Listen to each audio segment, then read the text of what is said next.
purpose of this video is to educate anybody who is watching this video. So இதை வந்து எதுவும் ஒரு particular ப்ராடக்டையோ இல்லை ஒரு பர்டிகுலர் மியூச்சுவல் ஃபண்டையோ ப்ரமோட் பண்ணுறதுக்கோ இல்லை டிஸ்கரேஜ் பண்ணுறதுக்கோ இல்லை. It is more for your learning purpose. Hi, very good day. இது உங்கள் Vijay. Welcome to learn with சிங்கம். லாஸ்ட் ஒரு 2 weeks முன்னாடி நம்ம ரிட்டையர்மெண்ட் பற்றி ஒரு டீட்டெயில்டாக ஒரு வீடியோ பண்ணியிருந்தோம். அதுக்கு ஓரளவுக்கு நிறைய பேர்கிட்டேருந்து நிறைய ரெஸ்பான்சஸ் வந்திருந்தது. ஸோ அதில் ஒரு சில பேர் ஸ்பெசிஃபிக்காக ஒரு சில கொஸ்டின்ஸ் கேட்டிருந்தா. ஸோ அது மேபி நிறைய பேருக்கு வந்து ஒரு சில ஃபேக்ட்ஸ் கிளாரிஃபை பண்ணினா இன்னும் கொஞ்சம் பெட்டராக இருக்கும்னு தோணிது. ஸோ இது ஒரு ஃபாலோ அப் வீடியோ, நம்ம போன வாட்டி பண்ணின ரிட்டையர்மெண்ட் வீடியோவோடது. ஸோ வாங்க, இன்னைக்கு we will try to understand some more facts. So போன வீடியோ நீங்கள் பார்க்கல அப்படின்னா இது ஒரு ஃபாலோ அப் வீடியோ. ஸோ கண்டிப்பாக லாஸ்ட் வீடியோ நீங்கள் you can just visit. So that உங்களுக்கு இது என்ன கேல்குலேஷன், இது என்ன எக்ஸல் ஃபைல், அதனோட ரெஃபரன்சஸ் லிங்க்ஸ் எல்லாம் வந்து போன வீடியோவில் இருக்குது. ஸோ போன வீடியோவில் நம்ம என்ன பார்த்தோம் அப்படின்னா, ஒரு 40 வயசு இல்லை ஒரு 30 வயசு இருக்கிற ஒருத்தர் எடுத்துட்டா அவருக்கு இன்னும் ரிட்டையர்மெண்ட்டுக்கு ஒரு 28 வயசு இருக்கும். அண்ட் அவரோட இப்போ இருக்கிற செலவு 40,000 rupees அப்படின்னா அவருக்கு எவ்வளவு ரிட்டையர்மெண்ட் கார்பஸ் வேணும் அப்படிங்கிறத நம்ம டிஸ்கஸ் பண்ணியிருந்தோம். ஸோ நம்ம கால்குலேஷன் படி கிட்டத்தட்ட அவருக்கு 7 கோடி ரூபாய், அதாவது நீங்கள் இந்த ரைட் ஹேண்ட் சைடில் பார்க்கலாம், ஒரு 30 வயசு இருக்கிறவருக்கு அவரோட ரிட்டையர்மெண்ட்டுக்கு 7 கோடி ரூபாய் வேணும் அப்படிங்கிற மாதிரி நம்ம வந்து இந்த கால்குலேஷன் அரைவ் பண்ணியிருந்தோம். அதே மாதிரி 40 இயர்ஸ்க்கும் நம்ம அரைவ் பண்ணியிருந்தோம். இந்த எக்ஸலில் நீங்கள் போய் இந்த நம்பர்ஸ் எல்லாம் சேஞ்ச் பண்ணி என்ன கார்பஸ் வேணுங்கிறத உங்களால் கால்குலேட் பண்ணிக்க முடியும். பட் இந்த கால்குலேஷன் பார்த்துட்டு என் ஃப்ரெண்ட்ஸ் எல்லாம் ஒரு சில பேர் எனக்கு ஃபோன் பண்ணி என்ன சொன்னா அப்படின்னா, நான் அசியூம் பண்ணிட்டு இருக்கிற நம்பர்ஸ் வந்து வே ஆஃபாக இருக்கு. Meaning inflation numbers okay, expected return on investment okay, இது எல்லாம் பரவாயில்ல. பட் ஆனால் நீ கொடுத்துருக்கிற எக்ஸ்பெக்டட் ரிட்டர்ன் ஆன் இன்வெஸ்ட்மெண்ட் வந்து 9% ரொம்ப ரொம்ப கம்மியாக தெரியுது. தோ நம்ம நிறைய ஃபேக்ட்ஸ் நம்ம சொல்லியிருந்தோம். இன்னைக்கு இந்தியாவோட ரேட் ஆஃப் ரிட்டர்ன்ஸ் என்ன அப்படிங்கிறதெல்லாம் நம்ம காட்டியிருந்தோம். பட் அப்போ கூட என் ஃப்ரெண்ட்ஸ் என்ன ஆர்கியூ பண்ணினான்னா, அவங்களோட மியூச்சுவல் ஃபண்ட்ஸ் எல்லாம் வந்து கிட்டத்தட்ட 15லேருந்து 16-17% வரைக்கும் கூட ரிட்டர்ன்ஸ் கொடுக்கறது. ஸோ 9% அப்படிங்கிறது ரொம்ப ரொம்ப கம்மியாக இருக்கு அப்படிங்கிற மாதிரி தேவ் ஆர்கியூ. ஸோ அவ சொன்னதுல ஃபேக்ட்ஸ் இருக்கா அப்படிங்கிறது இந்த வார வீடியோவில் நம்ம கொஞ்சம் we will go through in detail. And என்ன பாயிண்ட்ஸ் அவளுக்கு நம்ம கிளாரிஃபை பண்ணலாங்கிறது பார்க்கலாம். ஸோ சின்ஸ் என்னோட ஃப்ரெண்ட்ஸ் சொன்னதுனால நான் என்ன பண்ணினேன்னா, ஐ டிட் சம் ரிசர்ச் இன்டர்நெட்ல. என்ன மாதிரி கடந்த 10 வருஷத்துல ஒரு சில ஃபண்ட்ஸ் எல்லாம் மேக்ஸிமம் என்ன ரிட்டர்ன்ஸ் கொடுத்துருக்கு அப்படிங்கிறத போய் தேடினேன். நீங்கள் அஃப்கோர்ஸ் மணி கண்ட்ரோலில் போய் தேடலாம், இல்லை மின்ட் அதில் போய்ட்டு நீங்கள் போய் தேட முடியும். ஸோ அதில் என்ன நான் பார்த்தேன் அப்படின்னா, இதெல்லாம் வந்து டாப் ஃபண்ட்ஸ், இந்த கடந்த 10 வருஷத்துல இருக்கிறதுலே பெஸ்ட் ரிட்டர்ன் கொடுத்த ஃபண்ட்ஸோட டீட்டெயில் அண்ட் அது எவ்வளோ ரிட்டர்ன் கொடுத்தது அப்படிங்கிற அந்த இன்ஃபர்மேஷன் வந்து பாப்புலேட் பண்ணியிருந்தா. வாவ், அப்போ நிஜமாவே என் ஃப்ரெண்ட்ஸ் சொன்னது கரெக்ட் தான் போல இருக்கு. 19% எல்லாம் ரிட்டர்ன் இருக்கு. ஸோ அப்படின்னா அது நல்ல ரிட்டர்ன்ஸ் தானே. ஸோ அதனால இமீடியட்டாக நான் என்ன பண்ணினேன் அப்படின்னா, என்னோட கால்குலேட்டரில் வந்து இந்த 9%க்கு பதிலாக இதை 19%ன்னு நான் ரீப்ளேஸ் பண்ணினேன். இப்போ ரீப்ளேஸ் பண்ணி பார்த்தா அதே 30 வயசு இருக்கிற ஒருத்தருக்கு அவரோட தேவை என்னமோ 7 கோடி. பட் அவர் மாதம் 40,000 ரூபாய் அடுத்த 28 வருஷத்துக்கு அவர் இன்வெஸ்ட் பண்ணினா அவரால் வந்து 24 கோடி ரூபாய் வந்து கார்பஸ் அவரால் அக்யூமுலேட் பண்ண முடியும் அப்படிங்கிற ஒரு சர்ப்ரைசிங் நம்பர் வந்து கிடைச்சது. அப்போ நமக்கு தேவை 7 கோடி, நம்மளோட கார்பஸ் அவைலபிலிட்டி வந்து கிட்டத்தட்ட 24 கோடி. ஸோ 3 மடங்குக்கு மேல நம்ம கிட்ட கார்பஸ் இருக்கு. அப்போ போன வாட்டி நம்ம கொடுத்த கால்குலேஷன்ஸ் எல்லாம் வராங்க. அப்போ இந்த மாதிரி ஒரு பெஸ்ட் ஃபண்ட் வித் 18-19% ரிட்டர்ன்ஸ் இருக்கிறத நான் எடுத்துட்டா போதுமா அப்படின்னா, அந்த கொஸ்டினை வந்து நம்ம we will try to answer. So first of all இந்த ஆனுவலைஸ்டு ரிட்டர்ன்ஸ் வந்து it's a good mathematical way to calculate என்ன நமக்கு ரிட்டர்ன்ஸ் வந்திருக்கு அப்படிங்கிறது. பட் ஆனால் நம்ம we should not be blind sighted. நம்ம ஈஸியாக ஏமாந்துடக்கூடாது. வெறும் இந்த ஆனுவலைஸ்டு ரிட்டர்ன்ஸ் இந்த நம்பரை மட்டும் வச்சுட்டு நம்மளால நம்ம வந்து we should not be misguided. நம்ம வந்து ஒரு தப்பான ஒரு அசம்ஷனுக்கு வர முடியாது. ஏன் வர முடியாது அப்படிங்கிறத பார்க்கலாம். ஸோ இப்போ நம்ம இங்கே பார்த்த ஃபண்ட் வந்து Mirage asset emerging blue chip fund. So நான் என்ன பண்ணினேன் அப்படின்னா, டைரெக்டாக அவங்களோட வெப்சைட்டுக்கே போய் 2000லேருந்து 2020 டிசம்பர் வரைக்கும் இருக்கிற அவங்களோட டெய்லி டேட்டாவை நான் டவுன்லோட் பண்ணி வச்சுருக்கேன். ஸோ இங்கே பார்த்தீங்கன்னா அவங்களோட என்டையர் என்ஏவி இருக்குது. இதில் நிறைய பிளான்ஸ் இருக்குது. நம்ம வந்து ரெகுலர் பிளான் எடுத்துக்கலாம். இது வந்து டெய்லி அதாவது இங்க பார்த்தீங்கன்னா 9 ஜூலை தான் வந்து இந்த ஃபண்ட் வந்து இன்ட்ரோடியூஸ் ஆயிருக்கு ₹10க்கு.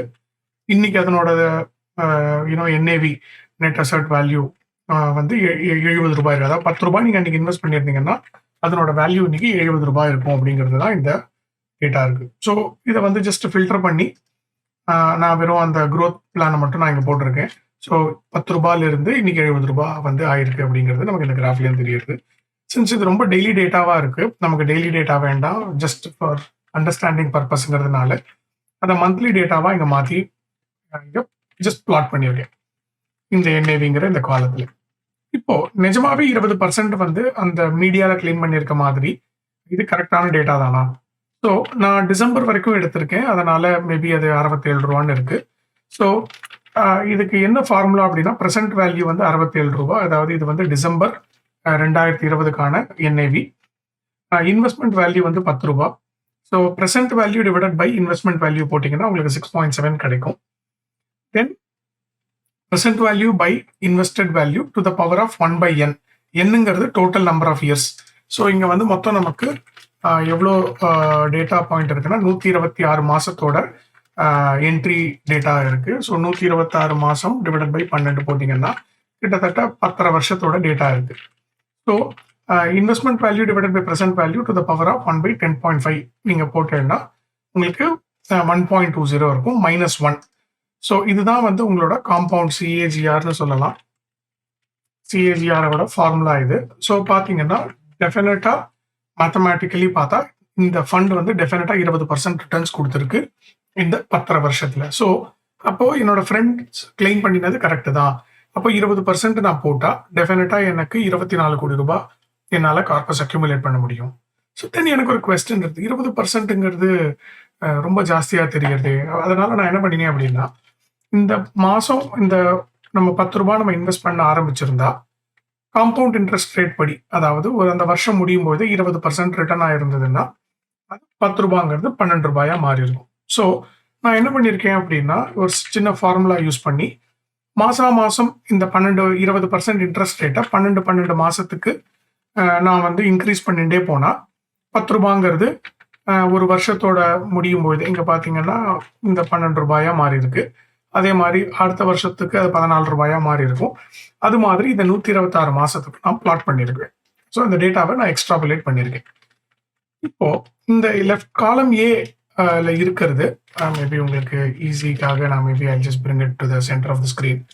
காலம் டி வந்து ஆக்சுவலா அந்த ஃபண்ட் ஹவுஸ் கொடுத்துருக்கிற டேட்டா.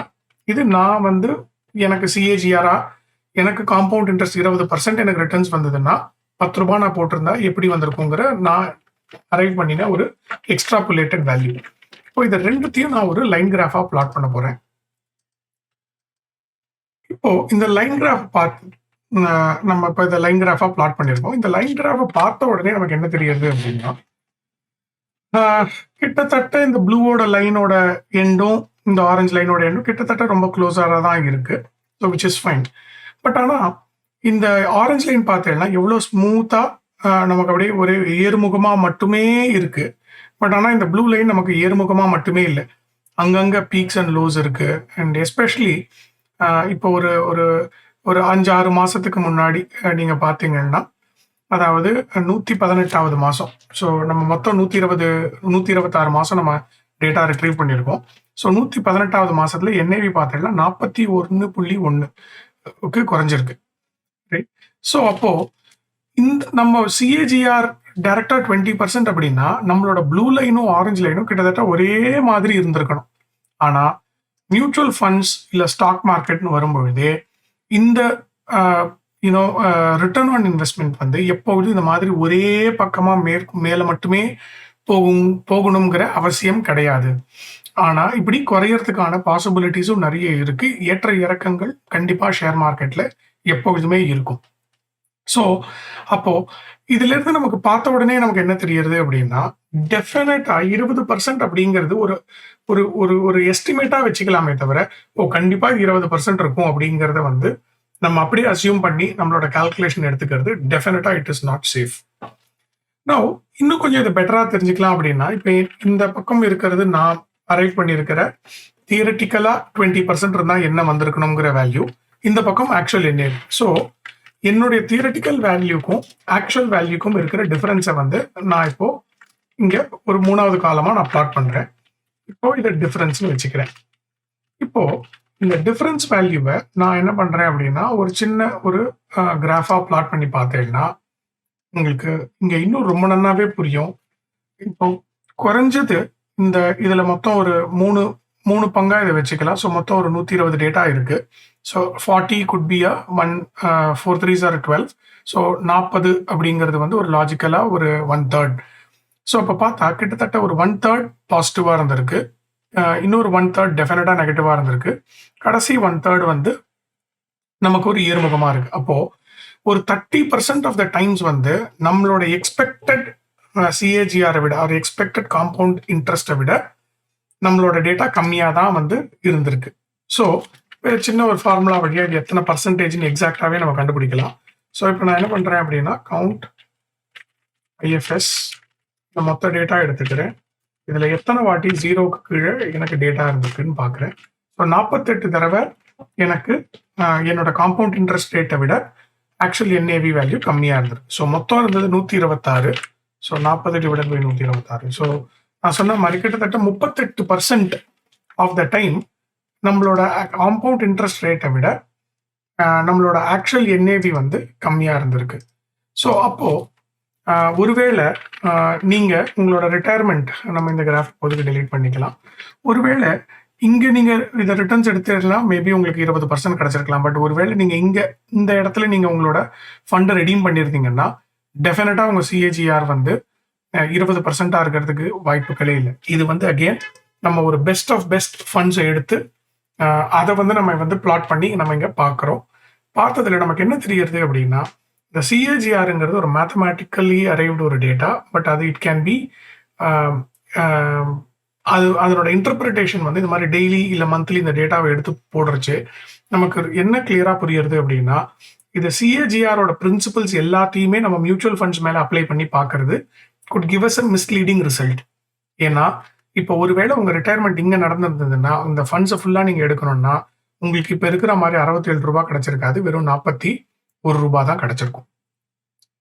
ஸோ அதனால எப்போ உங்களுக்கு சிஏஜிஆர் அந்த மாதிரி டேட்டா உங்களோட சேல்ஸ் பர்சனோ இல்லை உங்களோட நீங்க பார்த்துட்டு இருக்கிற மியூச்சுவல் ஃபண்ட் புரோக்கர்ஸோ அந்த மாதிரி சொன்னா just don't buy that idea.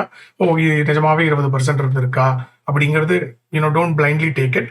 தயவுசெய்து அதனோட ஒரு மந்த்லி டேட்டாவை பிளாட் பண்ணி just have a look at it and C எங்கெல்லாம் நல்லா போயிருக்கு, எங்கெல்லாம் வந்து சுமாராக போயிருக்கு. அதனால மியூச்சுவல் ஃபண்டே வேண்டான்னு நான் சொல்ல வரல. பட் நம்மளுக்கு ஃபேக்ட்ஸ் எப்பொழுதும் தெரிஞ்சுக்கிறது is always a good idea. So in continuation with that இப்போ நம்ம பார்த்தோம் இந்த மாதிரி சிஏஜிஆர் 20% அப்படிங்கிறது வந்து டைரக்டாக ஏன் நம்ம அசியூம் பண்ணிக்க கூடாதுன்னு. ஸோ லாஸ்ட் டைம் நம்ம பார்த்தோம் இந்த மாதிரி நிறைய ஃப்ரெண்ட்ஸ் இன்னும் கொஞ்சம் கேட்டிருந்தா 5 கோடிங்கிற 7 கோடிங்கிற இந்த ஃபைலை பார்த்தாலே பயமா இருக்கு, அதை எப்படி நம்ம அச்சீவ் பண்றது அப்படிங்கறத வந்து நிறைய பேர் கேட்டிருந்தா. ஸோ எனக்கு தெரிஞ்ச வரைக்கும் இதுதான் வந்து ஒரு ரெடிமேட் லிஸ்ட் கிடையாது. என்னுடைய பர்சனல் அண்டர்ஸ்டாண்டிங்கை பொறுத்த வரைக்கும் இந்த மாதிரி வேரியஸ் கேட்டகரிஸ்ல வந்து நம்மளால இன்வெஸ்ட்மெண்ட் பண்ண முடியும் அண்ட் நம்ம கோல்ஸை அச்சீவ் பண்ண முடியும். ஐ மீன் நோயிங் நம்மளோட நீட் என்னங்கிறதே நம்மளோட ஹாஃப் பேட்டில் 1 அப்படின்னே நான் சொல்லலாம். ஸோ இதெல்லாம் வந்து various categories like fixed deposits, bonds, NSC இதெல்லாம். பட் இதெல்லாம் பற்றி இன்னைக்கு வீடியோவில் நம்மளால பார்க்க முடியாது. பட் டெஃபினட்டாக இந்த கம்மிங் வீக்ஸில் இதில் இருக்கிற ஒரு கேட்டகரிக்கும் என்ன மாதிரியான இன்வெஸ்ட்மெண்ட் பண்ணலாம், அதில் என்ன ரிஸ்க் இருக்கு, டாக்ஸ் ஆப்ளிகேஷன் என்ன, அது மாதிரி இன்னும் கொஞ்சம் டீட்டெயில்டாக நம்ம வர வீடியோவில் பார்க்கலாம். ஸோ தேங்க்யூ ஸோ மச் இந்த டைம் எடுத்து இந்த வீடியோ பார்த்ததுக்கு. ஸோ கொஸ்டின்ஸ் இருந்தால் ப்ளீஸ் கமெண்ட்ஸில் போஸ்ட் பண்ணுங்க. Will be more then happy to answer your questions. Again, the purpose of this video is to educate anybody who is watching this video. So இதை வந்து எதுவும் ஒரு பர்டிகுலர் ப்ராடக்டையோ இல்லை ஒரு பர்டிகுலர் மியூச்சுவல் ஃபண்டையோ ப்ரமோட் பண்ணுறதுக்கோ இல்லை டிஸ்கரேஜ் பண்ணுறதுக்கோ இல்லை. It is more for your learning purpose. Thank you. Have a good day.